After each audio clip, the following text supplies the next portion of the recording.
বিশ্বকবি রবীন্দ্রনাথ ঠাকুরের নৈবেদ্য থেকে আজ আমি একটি বিখ্যাত ছোট্ট কবিতা পাঠ করে শোনাচ্ছি। কবিতা হে ভারত। শুরু করছি।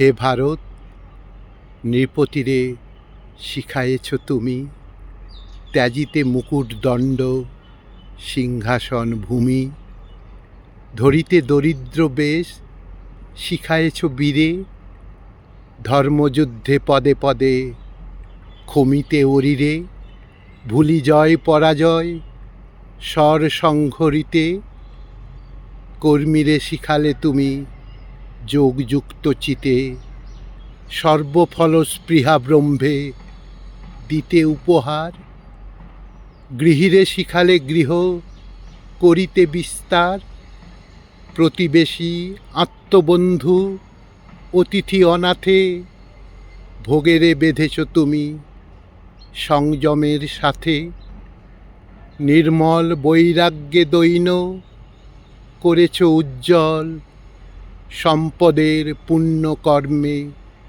করেছ মঙ্গল, শিখায়েছ স্বার্থত্যাগী সর্বদুঃখে সুখে, সংসার রাখিতে নিত্য ব্রহ্মের সম্মুখে, সংসার রাখিতে নিত্য ব্রহ্মের সম্মুখে।